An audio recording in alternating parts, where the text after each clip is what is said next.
Debbie from the Charter, and today we're talking about rest. In this season, we're all finding ourselves forced to change the pattern of our lives. For some, this may mean more rest, for others, less. For me, I have the added element of being 7 months pregnant with twins, which means sometimes I just have to lie down and accept my limitations. A spiritual discipline of rest is not simply numbing and binge watching our favourite programme, although doing nothing is necessary at times too. This is rest as an intentional practice chosen to do in a way which can bring us closer to God, to others, and ourselves. In the Bible, we hear about the pattern of Sabbath, following God's example in taking a day of rest every week. I'm almost hesitant to use the word Sabbath because it can sound quite solemn. And rest that restores can be playful. It will look different for everyone, and we can experiment to find out what works for us. Now, this renewing rest doesn't have to be on a Sunday. It could be an evening or time each day.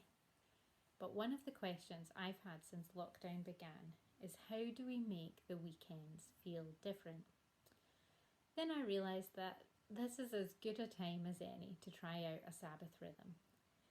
One of my solutions has been to cut down screen time on a Sunday, apart from church, obviously. I switch my phone off for a good chunk of Sunday afternoon and early evening, properly off, not even airplane mode. I have loved the way this frees up brain space and provides opportunities to really pay attention to the present. I also try not to think about the things that I should be doing or getting done. When those thoughts come up, I write them down to deal with later. This won't be possible or won't suit everyone. So I invite you to consider what is restorative rest for you and make preparations to make this happen. What helps you to slow down, to connect with God and your people? What leaves your soul feeling at rest? It could be gardening, reading, walking, drawing, colouring, cooking, phoning a good friend, listening to music, listening to the birds. We live in a restless world, and this rest isn't easy to find unless we choose to make time and space for it. So how will you do that? Perhaps get other tasks done in the lead up to give yourself the time off, or choose to cut out some of the other input for a while, like social media, WhatsApp, TV, radio.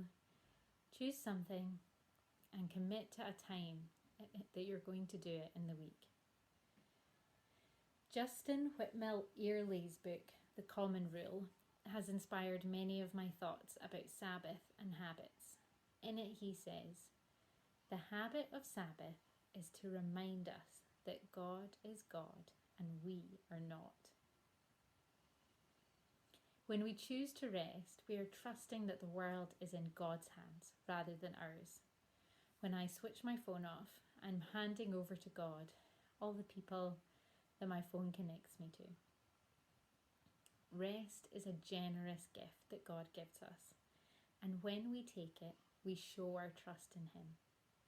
I'd like to finish by reading Jesus' invitation from the end of Matthew 11 in the Message translation. Are you tired, worn out, burned out on religion? Come to me, get away with me, and you'll recover your life.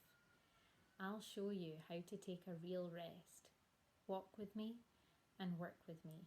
Watch how I do it.